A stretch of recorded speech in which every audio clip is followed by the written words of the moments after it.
어때요?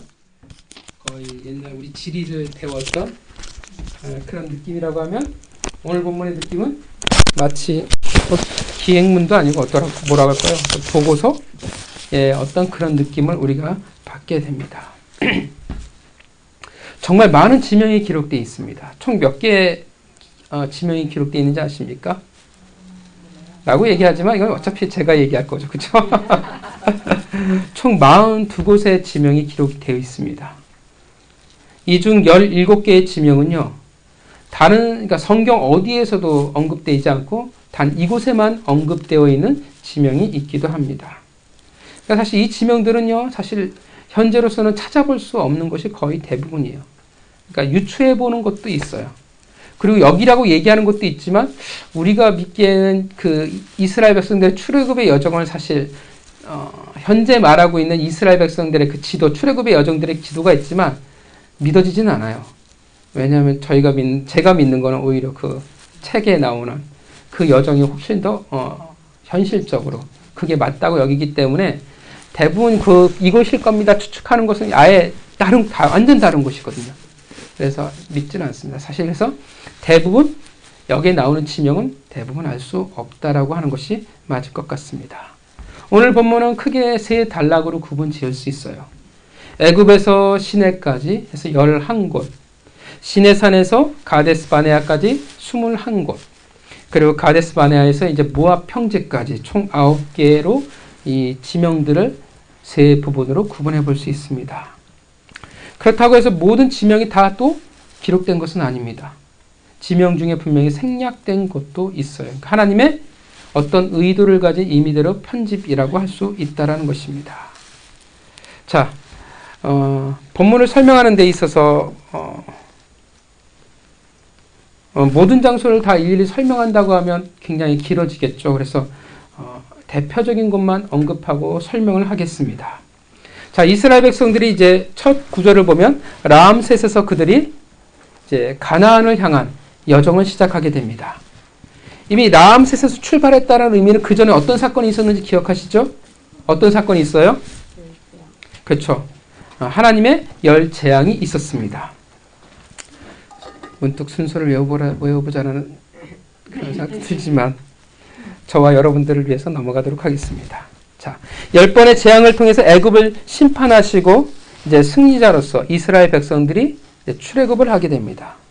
그리고 그것이 그들이 이제 라암셋을 떠나 어디에 머물게 되냐면 숫곳이라는 곳에 머물어요. 자, 이곳에 보면 처음으로 이곳에서 이스라엘 백성들이 이제 무교병을 먹게 되어집니다. 그리고 어디에 진을 치게 돼요? 에담이라는 땅에 진을 치게 됩니다. 에담을 표현하는 데서 뭐라고 표현하고 있습니까?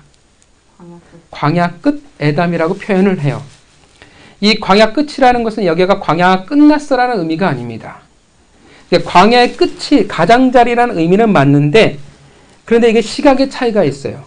그런데 애굽의 시각에서 볼 때는 광야 끝 에담인데 근데 사실은 보면 어떻게 돼요?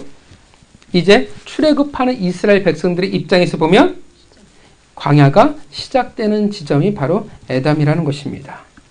이제 이 에담을 통해서 어떻게 되어져요? 이제 그들이 본격적으로 광야로 접어들게 된다는 의미가 됩니다. 우리가 착각하면 안 돼요. 광야라는 것을 불순종하며 걸어야 되는 어떤 심판, 어떤 대가로서 걷는 땅이라고만 여러분 생각해서는 안 됩니다. 구원받은 하나님의 백성은 반드시 어디를 거쳐야 돼요? 광야예요.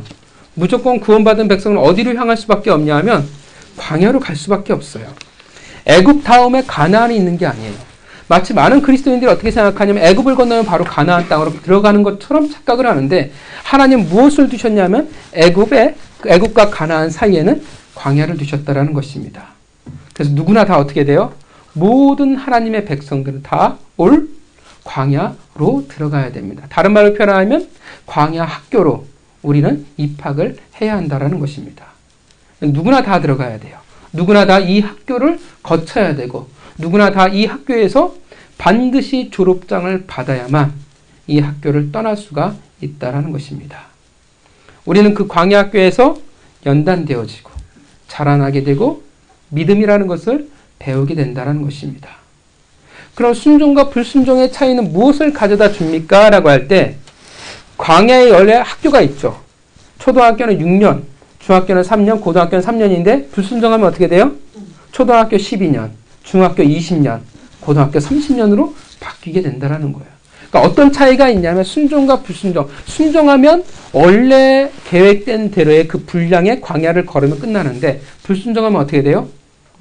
그래, 그 시간이 더 길어진다라는 거예요. 졸업하기 직전까지. 그러니까 뭔가를 졸업장, 증명을 할 때까지 광야가 늘어난다라는 것입니다. 그러나 중요한 거는 원래 원칙은 일단 누구든지 광야는 반드시 걸어야 한다라는 것입니다. 자, 그 다음에 익숙한 지명이 나오죠? 어떤 지명이 나옵니까?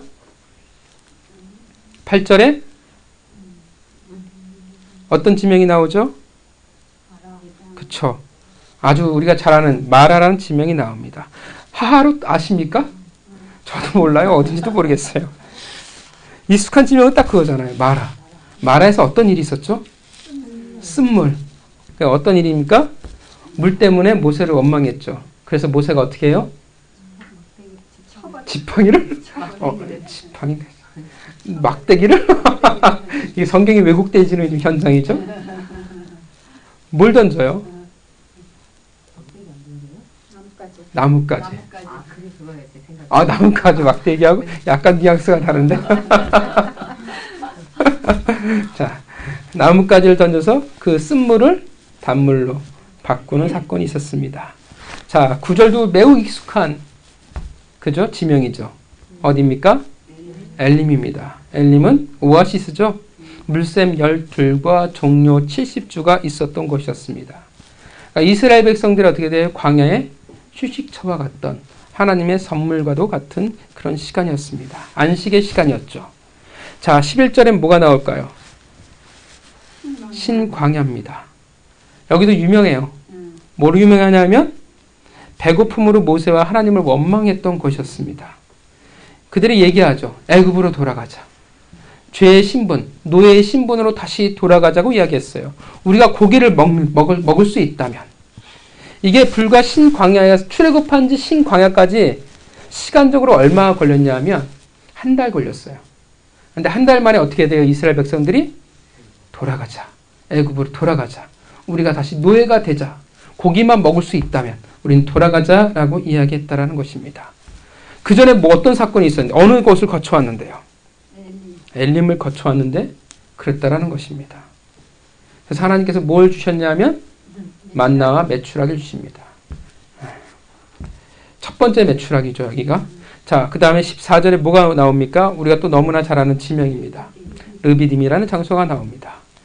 자, 쉬는 곳이라는 뜻을 가져요. 근데 이것도 이스라엘 백성들이 원망하는 장소였습니다. 뭐로 원망하냐면 목마름이에요. 자, 이것은 여러 가지 사실 중요한 사건들이 많았습니다. 어떤 사건들이 있었냐면 아말렉과의 전쟁을 벌였던 기억나시죠? 여호수아가 군대를 이끌고 나가고 모세가 손을 드는데 양옆에 아론과 훌이 그 양손을 들고, 그죠? 손을 올리고 있으면 전쟁에서 이기고 내리면 전쟁에서 지고.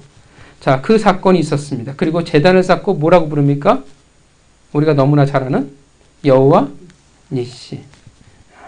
자, 그리고 여기서는 또 뭐가 있었냐면 모세의 장인 이드로가 모세를 도울 재판장을 세울 것을 충고했던 것이고요. 여러 가지가 사건이 있는데 오늘 본문은 뭐만 이야기를 해요? 마실 물이 없었더라만 본문은 사실 주목하고 있습니다. 자, 15절 신의 광야가 등장합니다. 여기서 신의 광야는 뭐냐 하면 여러분 신의 산이에요. 신의 산에 도착했다라는 것을 이야기를 해줍니다. 출애굽한 지 신의 산에 도착하기까지 시간적이 얼마 걸렸냐면 2개월이 걸렸습니다. 2개월 만에 그들은 신의 산에 도착을 했습니다. 여기서 이 사건들은 너무나 잘 아시죠? 이곳에서 그들은 율법을 받게 됩니다. 그러나 받기 전에 어떤 일이 있었는지 또 기억하시죠? 그죠? 금송아지. 망포동에 금송아지를 봤습니다. 망포동에 갔는데 사실 그 가게들이 있는데 거기 뭐 가게들이 모여 있는 곳이 있는데 우문이라고 해서 소자에다 그 문문자 해가지고 큰 소가 황소가 이렇게 누워 있는 그 동상을 만들었어요. 황금색으로. 사실 근데 뭐 거기가 소고기를 파는 데도 아닌데 뻘쭘하게 만드는 딱 느낌이 뭐냐면 진짜 그 이 출애굽기에 나오는 그 금송아지 같은 느낌. 꼭 제단. 왠지 그 소의 목에다 화환을 걸어줘야 될 것 같고 향을 펴줄 것 같은 딱 느낌에 딱 있더라고요. 참 누구 머리에서 나왔는지는 모르지만 네. 어쨌든 금송아지 사건이 있었습니다. 자, 여기에서 율법을 이제 그들이 받게 되고요. 그리고 성막을 세우게 됩니다. 그리고 이곳에서 이제 1차 군대 개수를 마치고 군대로서 조직을 마치고 이제 가데스 바네아를 향한 여정을 시작하게 됩니다. 자, 16절의 이름은 좀 어렵습니다. 16절의 이름이 뭐죠? 기브롯 핫다라는 것이 나옵니다. 탐욕, 욕망의 무덤입니다. 여기도 잘 아시지만 고기를 인해서 원망을 하죠. 하나님께서 어떻게 하십니까? 메추라기를 사방으로 다 깔아버리십니다. 그러나 그 고기로 인하여 그만 어떻게 하냐 불만을 품다가 두 번째 메추라기를 주신 건데 이스라엘 백성들이 죽은 사건이 있었습니다. 17절은 어디입니까? 하세롯. 다 이게 민수기예요. 지금 우리가 민수기 거쳐왔던 것입니다. 하세롯에서는 어떤 일이 있었냐면 아론과 미리암이 모세한테 덤비죠. 건수가 뭐였습니까? 구스 여인과 결혼한 일에 대해서. 그리고 또 하나 너만 하나님의 음성을 듣느냐라는 지도자의 권위에 반발을 했던 사건이 있었습니다. 자, 18절은 어딜까요? 림마라고 합니다.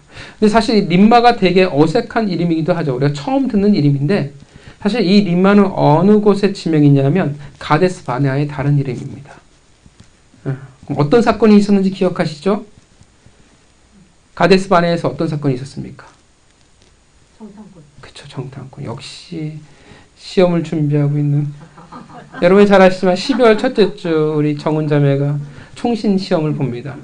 요즘 성경 고시 준비하고 성경에 대해서 물어보실 것 있으면 저보다 더 잘할 수 있어요.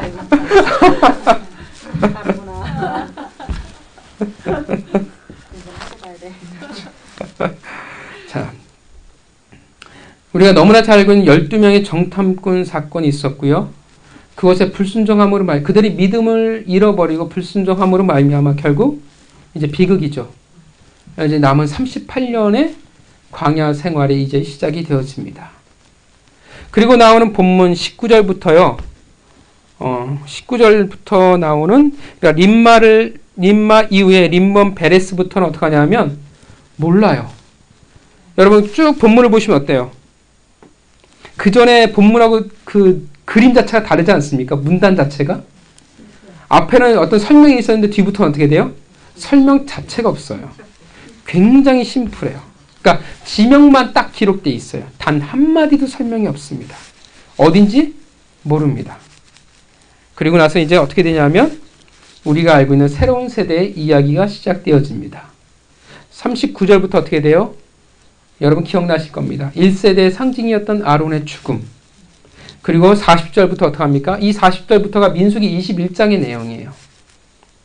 이제부터 어떻게 해요? 본격적으로 출애굽 제2세대의 이야기가 시작이 되어집니다. 40절에 너무나 잘 아는 본문입니다. 가나안 왕 아락과의 전쟁이 있었고요. 승리가 있었습니다. 42절은 분원이라는 곳은 어디냐면 노뱀 사건이 있었던 것으로 우리가 추정을 합니다. 그리고 47절 느보산이 등장합니다. 이 느보산이 중요한 것은 이곳에서 모세가 하나님의 부르심을 받기 때문에 그렇습니다. 그리고 마지막 48절 모압 평지가 그들의 마지막 여정이 됩니다. 49절의 벳 여시목에서부터 아벨 시딤은 뭘 얘기하냐면 이 추정하기로는 이 두 지역을 모두 합하면 길이가 8km 정도 되는 지역이에요. 그러니까 벳 여시못에서부터 아벨 시딤까지 가려면 8km 정도 거리예요. 그러니까 이 말은 뭐냐면 이스라엘 진의 크기를 얘기해 주는 거예요. 그러니까 이스라엘 그 진이 8km 정도의 여기서부터 하려면 8km 정도 거리를 가야 된다라는 것입니다. 그러니까 남자들이 걸으면 2시간 정도 걸어야 이 진 끝에서부터 끝까지 이룰 수 있는 어떻게 보면 어떤 의미가 되어져요? 그만큼 이스라엘 백성들의 강성함을 이야기해주고 있는 것입니다. 자, 오늘 본문은 우리에게 무엇을 이야기하고 싶을까요? 왜 하나님께서 이것들을 기록하고 있으실까요? 오늘 본문에 나와 있는 수많은 지명들은 그 지명들을 통해서 하나님이 우리에게 무엇을 말씀하고 있을까요? 자, 여러분, 오늘 이 지명은 과연 우리에게 무엇을 이야기하고 있는 것일까요? 왜 이 시점에서 이 지명들을 이야기하고 있을까요? 여러분, 이 시점이란 지금 어떤 시점에 해당합니까? 응? 그쵸, 새로운 세대 또? 그쵸. 이제 모세가 이제 어떻게 돼요? 이제 곧? 이제는 모세는 진짜 곧이에요. 모든 일을 사실 사명을 다 이뤘어요. 가장 큰 모세의 사명이 뭐였냐면 마지막 사명이 뭔지 기억하십니까? 미디안과의 전쟁이었어요. 그리고 나서 이제 모세는 끝이에요. 이제 모세는 곧 떠날 거고 출애굽 2세대는 여호수아의 지도 아래 이제 가나안 땅을 향해 진군하기 시작할 것입니다. 모세는 입장에서 어떻게 해야 돼요? 이제 사랑하는 그 백성들을 자녀들을 어떻게 돼요? 떠나보내야 하는 시점, 이젠 헤어져야 하는 시점에 이르렀다라는 것입니다. 그 시점에서 하나님께서 모세를 통해서 이 지명들을 누구에게 말씀하고 있는 거예요? 출애굽 2세대에게 이야기해주고 있다는 것입니다. 지난날의 시간들이죠. 그들의 부모와 그들이 걸었던 시간들이었습니다. 그리고 모세 입장에서는 어떻게 돼요? 모세가 그들을 이끌어 갔던 시간이에요. 모압 평지까지. 결국 이 지명은 뭐가 되겠습니까? 모세의 유언, 인생 혹은 그의 사명이에요. 모세의 인생이었고요. 이스라엘 백성들의 인생이었습니다. 그렇게 오늘 이 본문들의 지명들은 단지 그들이 거쳐갔던 곳, 그 장소를 말한다기보다는 어떻게 하냐면 그들이 살아갔던 인생을 지금 이야기해주고 있는 장이라는 것입니다. 모세의 인생. 모세가 120년을 살아야 했던 이유예요. 그리고 그의 부르심의 이유이기도 합니다. 우리가 자꾸 모세의 부르심을 어디에 자꾸 착각하냐면 출애굽에 초점을 맞춰요. 그러나 우리가 출애굽하면서 설명을 드렸죠. 출애굽의 진짜 중요한 목적은, 그러니까 중요한 관심은 출애굽보다 어디에 있다고요? 출애굽 이후에 있어요. 그래서 출애굽 이후에 훨씬 더 많은 장을 할애해서 하나님께서 말씀하고 있다는 것입니다. 근데 우리는 자꾸 출애굽에 꼽히죠. 왜냐하면 너무나 드라마틱하고 너무나 진짜 이거는 이 세상에 없을 기적이 그곳에 나오기 때문에 우리는 자꾸 그 현상에 꽂히는데 하나님의 목적은 출애굽 이후에 있다는 것입니다. 오늘날 우리도 똑같아요. 자꾸 성도들이 뭐에 착각하냐면 구원에 초점을 잡아요. 근데 성경은 어디에 초점을 잡아요? 구원이 아니에요. 구원 이후에 그리스도인의 삶에 대해서, 성화에 대해서 초점을 잡고 있어요. 예수 그리스도의 명령도 그래요. 뭘 명령해요? 지상명령. 우리는 자꾸 구원받아야 돼, 구원을 시켜야 된다는 거에 초점을 잡아요. 근데 예수 그리스도의 명령은 뭐에 초점이에요? 제자를 삼으라요. 그리스도인 이후의 삶에 대해서 초점을 잡고 있다는 것입니다. 오늘 이 모세가 부르심의 목적이 오늘 본문이라는 것입니다. 그의 중요한 인생이에요. 그의 삶이에요. 그리고 그가 삶을 뒤돌아보는 회고이기도 합니다. 인생은 이런 거야. 출애굽 2세대에 얘기해 주는 거예요. 하나님 백성의 인생은 결국 이런 거란다. 너희 부모 세대가 겪었고 너희가 겪었던 그 시대를 지금 조명해 주고 있다는 것입니다. 인생은 이런 거야. 인생의 여정이라는 것은, 하나님을 믿는 자의 여정이라는 것은 결국 이런 거야. 그래서 너희도 앞으로 가나안 땅에서 너희가 기억해야 돼 라고 인생을 회고하고 정리해주고 있다는 것입니다. 모세가 누구에게요? 출애굽 2세대에게 정리해주고 인생을 말해주고 있다는 것입니다. 자, 그렇다면 여러분, 이 인생을 통해서, 삶의 회고를 통해서 하나님은 지금 무엇을 이스라엘 백성들에게 말씀하고 있을까요? 그리고 오늘 우리에게, 하나님의 백성이 어떤 인생을 우리에게 말해주고 있을까요? 다른 말로 하면 여러분, 하나님의 백성, 그리스도인의 인생이란 과연 어떤 인생일까요? 사실 오늘 본문이 되게 어렵습니다. 그러니까 성경을 공부하다 보면 막 피베스 하면서 막 분석하고 파고들고 그런 본문이 있고요. 어떤 본문은 많은 묵상이 좀 필요한 본문이 있습니다. 근데 해보면 많은 묵상이 필요한 본문이 어려워요. 그래서 그런 느낌이 들어요. 아, 이거는 내가 좀 더 나이가 들고 인생을 더 살면 이 본문은 좀 더 내가 다르게 더 볼 수 있겠구나. 그러니까 역량의 부족함, 연륜의 부족함을 느끼기도 합니다. 자, 나름대로 그래서 원래는 저번 주에 이 본문을 설교해야 돼요. 근데 이 묵상이라는 것들의 시간이 필요해서 바꿔서 본문을 설교를 했습니다. 그리고 분량이 되게 많아요. 그래서 내가 역량이 좀 늘면 이 본문에서 한 5편의 설교를 만들 수 있겠구나라는 생각이 들더라고요. 근데 아직은 내가 그 정도 수준은 안 되겠고, 근데 분량은 많고, 2편으로 나눠서 인생 1, 인생 2 해서 다음 주까지 오늘 본문을 설교하려고 합니다. 자, 어떤 인생을 우리에게 말해주고 있을까요? 하나님의 백성의 그 인생이란 어떤 인생이라고 모세를 통해서 지금 출애굽 백성들에게 그리고 우리에게 말해주고 있을까요? 자, 오늘 여정의 이 지명의 특징을 우리 같이 보도록 했으면 좋겠습니다. 자, 3절에 여러분 같이 3절을 같이 읽도록 하겠습니다. 읽겠습니다. 시작.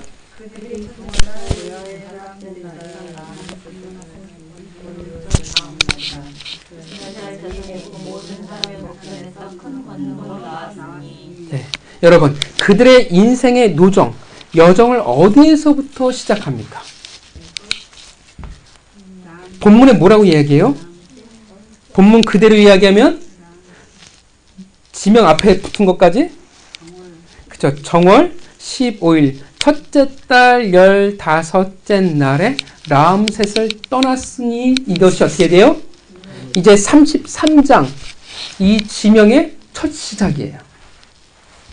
그러니까 다른 말로 하면 시작을 어디로 삼고 있어요? 여정의 시작을 그들이 떠난 첫째 날 15째 날을 여정의 시작으로 삼고 있다는 것입니다. 이 날이 어떻게 돼요? 1월 15일이 그들의 인생이 어떻게 돼요? 시작이라고 말하고 있다는 것입니다. 여러분, 이 첫째 날 15째 날이 시작이라고 말하기엔 좀 이상하지 않습니까? 왜 이상해요?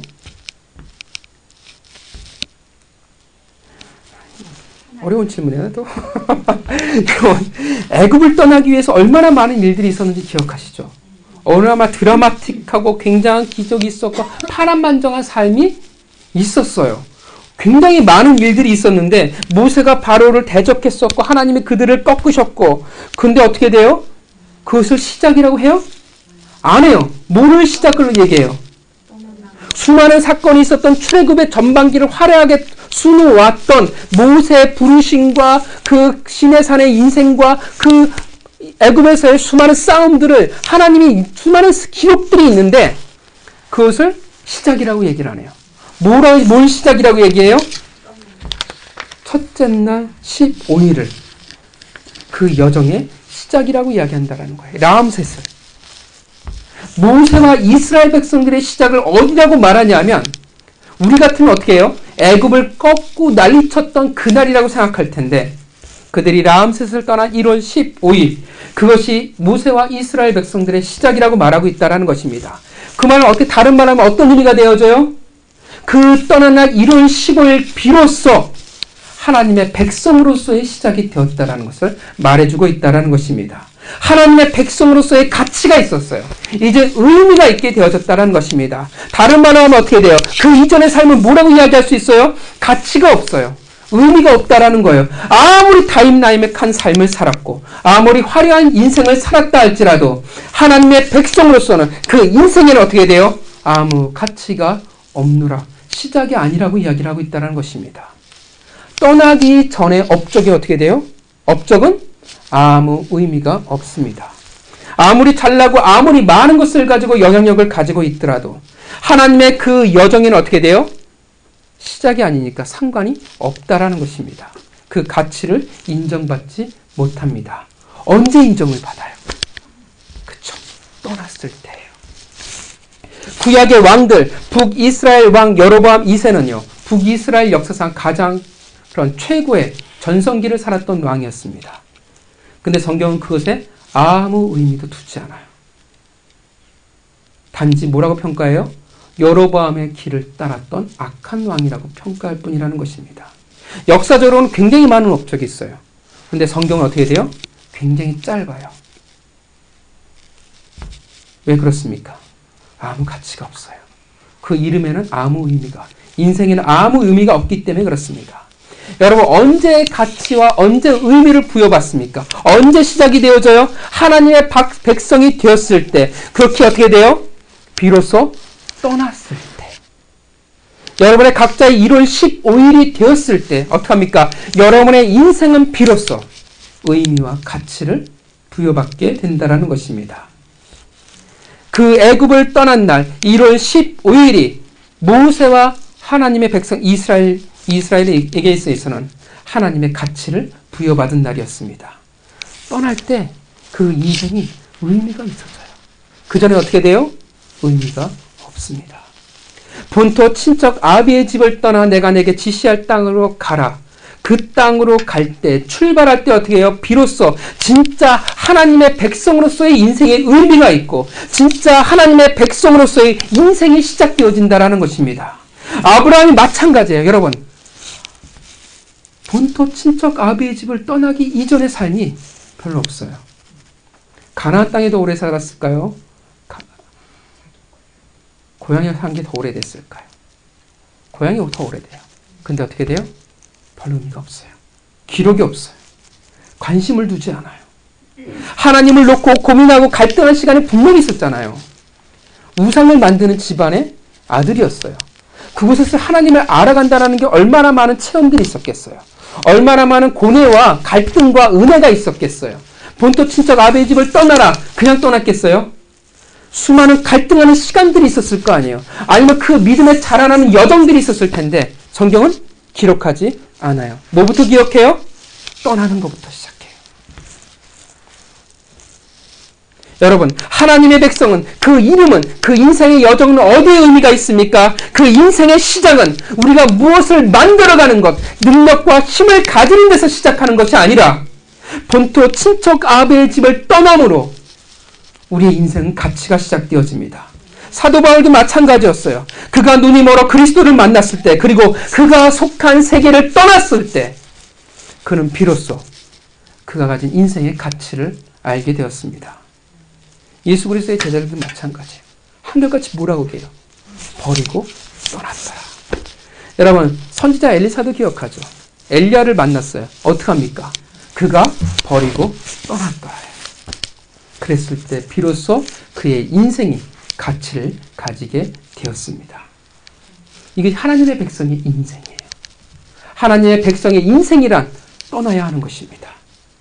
우리는 착각을 합니다. 수많은 하나님의 백성들이 착각을 해요. 내가 원하는 자리 떠나지도 않고 내가 원하는 꿈꾸는 애굽에 머물면서 내가 큰 업적을 이루는 것이, 내가 잘 사는 것이, 내가 많은 것을 그냥 바치는 것이, 그것이 가치가 있고 성공하는 것이 하나님의 나라의 영광이 된다고 생각한다는 것입니다. 명예가 있다면, 모든 이들이 부러운다면 그것이 삶의 의미를 가지는 것이고, 내 자식들이 성공하면 그것이 가치 있는 인생이라고 착각한다는 것입니다.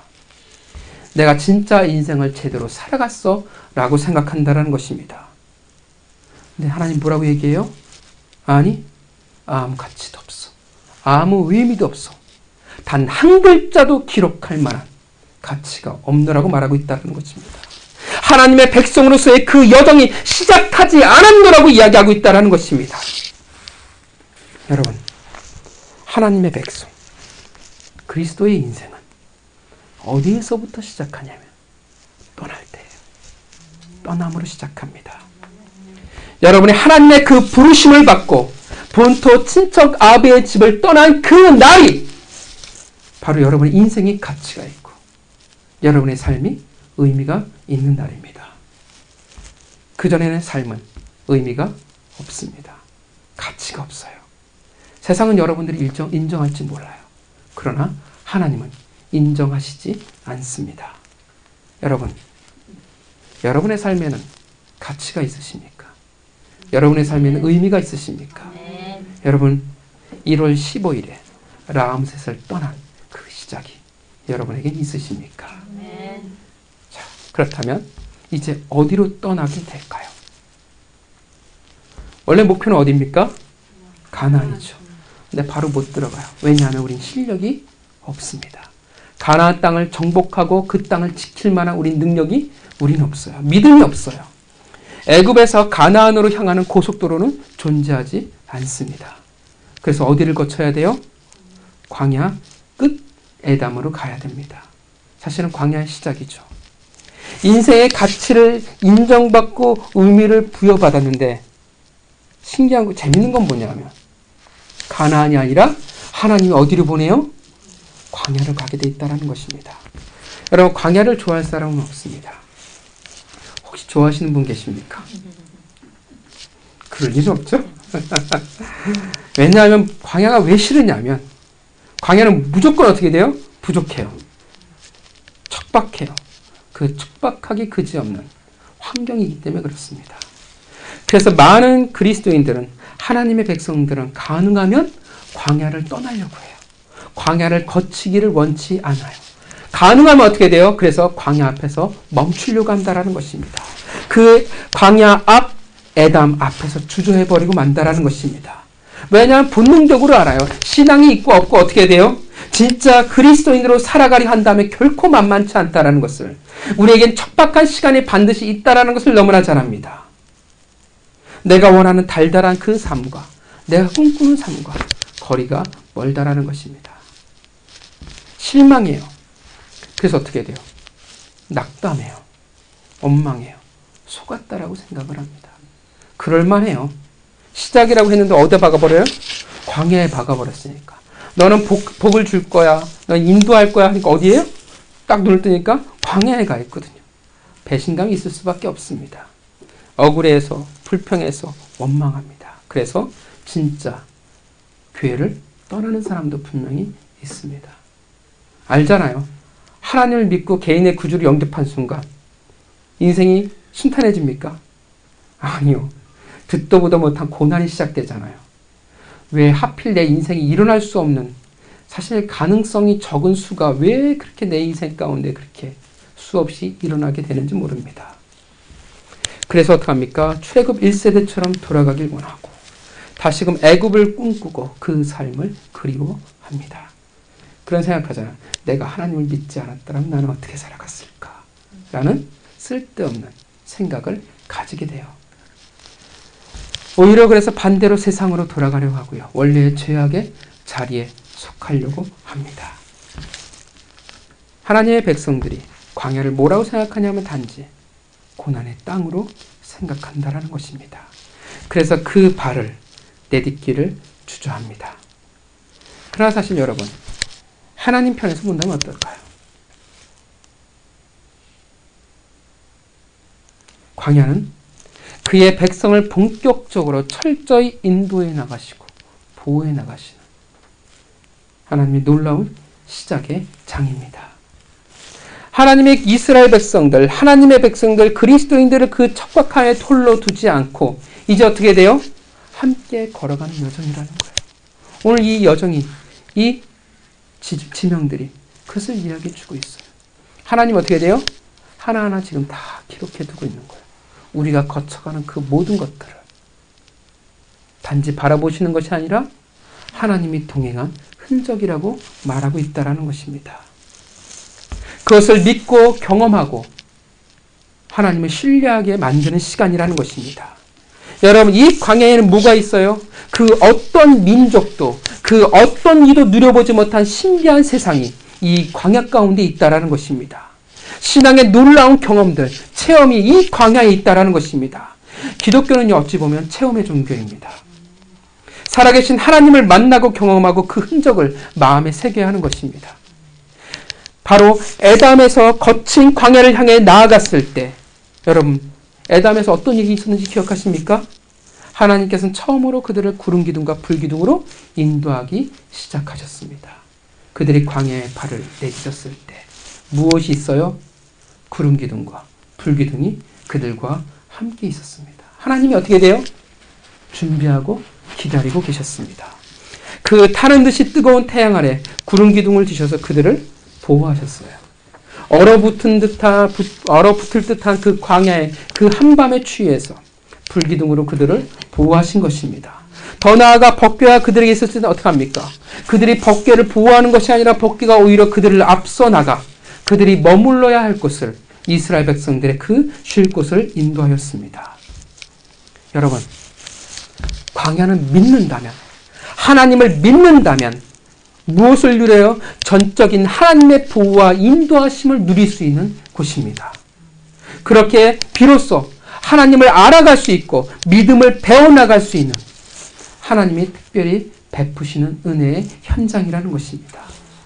인생의 고난의 시작, 광야의 시작, 고통스럽고 힘겹다라고 생각할지는 모르지만 조금만 우리가 믿을 수 있다면, 조금만 우리가 믿음의 눈을 바라볼 수 있다면 그것에 본격적으로 그 거친 광야를 앞서서 인도하시고 아니하사 붙들고 가시는 하나님을 경험하고 볼 수 있는, 그것을 누리고 체험할 수 있는 시간이 되어진다는 것입니다. 광야는 단지 두려움과 거친 인생의 시작이 아니라 그렇게 단지 두려워 멈추는 것이 아니라 어떻게 돼요? 그렇기에 앞으로 나가야 하는 것입니다. 우리는 그럴 때 비로소 만날 수 있고 비로소 경험할 수 있습니다. 여러분, 그런 삶의 체험 없이, 흔적 없이 어찌 우리가 이 세상과 광야를 걸어갈 수 있겠습니까? 아무리 말씀을 창세기부터 요한계시록으로 꿰고 안다 할지라도 체험이 없다면, 살아계신 하나님을 만난 흔적이 없다면 사실 그것이 무슨 의미가 되겠습니까? 지식이 우리에게 무엇을 어떤 의미를 던져줄 수 있겠습니까? 우리는 체험이 있어야 돼요. 우리는 흔적이 있어야 합니다. 오늘날 왜 그리스도인들이 광야를 주저할까요? 왜 광야에서 원망과 불평으로 끝나버릴까요? 왜 광야를 걸어감을 주저할까요? 왜 그래요? 경험이 없어요. 광야라는 것을 걸어봤어야 그 인도하시는 하나님을 내가 알고 그 보호하심을 믿고 살아갈 텐데, 비로소 뭐가 생겨요? 믿음이라는 것이 생기고 배짱이라는 것이 생길 텐데, 아, 나는 망할 수가 없구나. 나는 하나님이 어떻게든지 나를 이끌어갈 수 있는구나. 하나님 나는 내 인생을 책임져 주는구나. 라는 경험이 생길 텐데 그 경험들이 없다라는 거예요. 그 배짱이 없어요.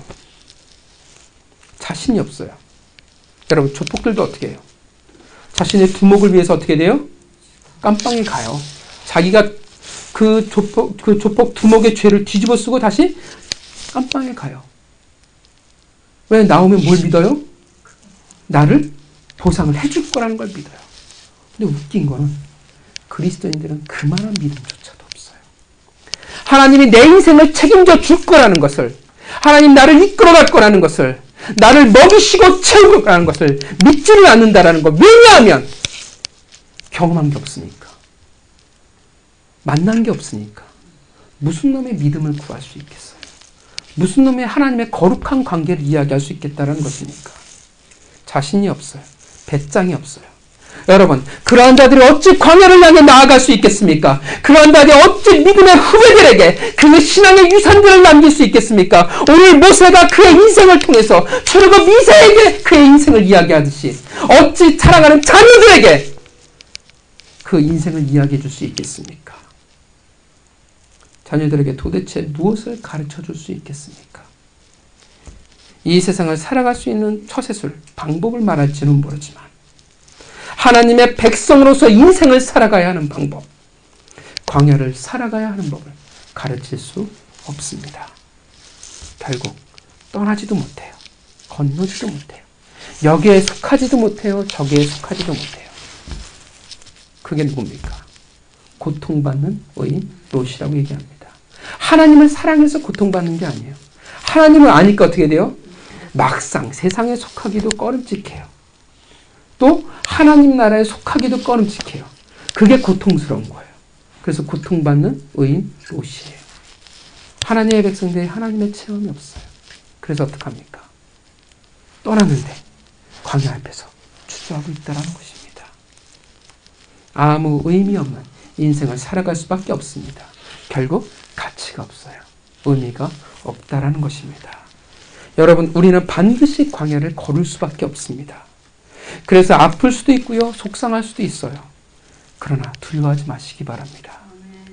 왜냐하면 그것이 하나님의 백성, 그리스도인의 인생이기 때문에 그렇습니다. 결코 피할 수 없는 광야입니다. 우리는 걸어야 합니다. 그러나 그것이 그리스도의 인생이라고 할 때 무엇이 있어요? 하나님의 은혜가 있다라는 것입니다. 사랑하는 성도 여러분, 광야를 수없이 겪죠? 여러분, 겪을 거라면, 이왕 겪을 거면 제대로 겪으시기를 바랍니다. 왜냐하면 그것을 통해서 우리는 하나님의 놀라운 인도하심을 우리는 만나게 되고 우리는 알게 되기 때문에 그렇습니다.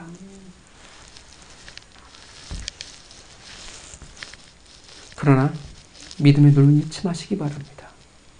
그것을 믿음을 지키시기를 바랍니다. 광야에는 추위와 더위와 척박함과 부족함만이 있는 것이 아니라는 사실을 기억하시기를 바랍니다. 나와 함께 하시는, 나를 붙드시고 나를 인도하시는 하나님의 놀라운 손길이 그곳에 있습니다. 사실 가장 하나님의 보호와 인도하심을 누릴 수 있는 그 시간은 광야예요. 하나님이 여러분들을 불꽃 같은 눈동자로 지키고 있다는 것을 기억하시길 바랍니다. 우리는 가야 합니다. 왜냐하면 그 광야 너머에 무엇이 있어요? 가나안이 있기 때문에 그렇습니다. 가나안은 우리가 가야 할 곳이에요. 그리스도인들의 인생은, 우리들의 인생은 어디로 향해 있냐면 내가 원하든 아니든 우리는 하나님의 기업, 그 가나안 땅을 향해 있을 수밖에 없습니다. 가나안은, 그 약속의 땅은 떠나지 않는 자는, 광야를 두려워 주저하고 있는 자는 결코 갈 수 없습니다. 머무는 자가 아니라 그 광야로 그 발걸음을 내딛는 자가 차지하는 곳이 가나안이요, 우리에게 말씀하신 기업이라는 것입니다. 그 에담을 건너는 자가 가나안을 차지하게 될 것입니다. 사랑하는 성도 여러분, 우리는 하나님의 백성으로 그리스도인의 삶, 인생을 살아가는 자들입니다. 우리는 지금 모세가 기록하고 있듯이 우리의 인생의 도전과 여정을 지금 기록하며 나가고 있습니다. 여러분 인생을 돌아보시면 수많은 지명들이 떠오르시죠. 수많은 기억들이 있으실 것입니다. 그런 도전과 여정을 향해 가는 자들, 여전히 그러나 힘든 우리를 위해서 우리의 인생의 선배 모세가 그의 인생을 통해 우리에게 이야기해 주고 있습니다. 믿는 자의 인생이란 이런 거야. 아프지만 떠나는 거야. 머물고 싶지만 떠나는 거야. 그리스도의 인생이란 두렵지만 그 광야를 가는 거야. 사랑하는 성도 여러분, 떠나십시오. 이 세상에 가지는 여러 가치관과 그 가치, 여러분의 꿈꾸는 세상으로부터 떠나시기 바랍니다. 그 이전의 삶은 가치가 없습니다. 여러분이 얼마나 재산을 모아놨든, 어떻게 뭐 했든, 아파트를 사놨든, 출세를 했든 떠나지 않으면 가치가 없습니다. 본토 친척 아비의 집을 떠나십시오. 애굽을 떠나고요, 이 세상이 말하는 여러분의 꿈으로부터 떠나시길 바랍니다. 우리의 삶의 의미와 가치는 오직 하나님을 향해 있을 때, 떠날 때 의미가 있다는 것을 기억하시기 바랍니다. 어디로 떠나야 돼요? 하나님의 백성은 광야로 가시기 바랍니다. 두려워하지 마십시오. 기대하십시오. 그 여정 가운데 두신 하나님의 특별한 인도하심과 보호하심을 여러분은 만나게 될 것입니다. 그리고 여러분들이 고백하게 될 것입니다. 그리고 그것이 여러분들의 신앙의 유산이 될 것입니다. 그것이 여러분의 구름기둥과 불기둥이 되어질 것입니다. 그것을 믿으며 여러분의 발걸음을 대담하게 내디디시길 바랍니다. 하나님의 백성은 하나님의 인생을 살아가는 자들은 결코 광야에서 망할 수 없습니다. 그 흔적과 체험이 여러분의 신앙이요, 여러분의 실력이 될 것입니다. 그래서 자꾸 착각해요. 신앙의 실력이라는 것을 봉사 많이 하고 성경 많이 아는 것으로 착각을 해요. 아니요. 그 삶을 살아가고 그 삶에서 하나님을 겪어간 것이 신앙의 수준입니다. 그걸 기억하시기 바랍니다. 우리 뒤를 동일하게 따라오고 동일하게 떠나서 광야 앞에 주저할 수밖에 없는 우리의 믿음의 후배들이 있다는 것을 기억하시기 바랍니다. 그리고 자녀들이 있다는 것을 기억하시기 바랍니다. 여러분의 앞서 달려간 그 인생, 떠나고 광야로 들어갔던, 살아갔던 그 삶이 신앙의 유산이 될 것입니다. 그들의 인생의 길라잡이가 될 것입니다. 그리스도의 인생이란 떠나는 거예요. 그리고 광야로 나아가는 것입니다. 그것이 그리스도인들의 인생이요, 우리의 인생인 줄 믿습니다. 사랑하는 성도 여러분, 한 주간 떠나십시오. 여러분의 꿈, 여러분의 생각, 여러분의 타당함 떠나세요. 여러분의 주장으로부터 떠나시기 바랍니다. 그리고 여러분의 광야를 두려워하지 마십시오. 앞으로 펼쳐질 그 시간을, 도전을 두려워하지 마시기 바랍니다. 왜냐하면 그 속에 하나님이 여러분의 손을 맞잡고 이끌어 가시는 놀라운 은혜의 시간이 있을 줄 믿습니다. 한 주간 그리스도의 인생을 살아가시기를, 떠나고 그 광야로 거쳐간 그 삶이, 그 체험이, 그 흔적들을 만들어가는 한 주간의 삶이 되어지기를, 그런 놀라운 그리스도의 인생이 되어지기를 주님의 이름으로 축원합니다. 같이 우리 기도했으면 좋겠습니다.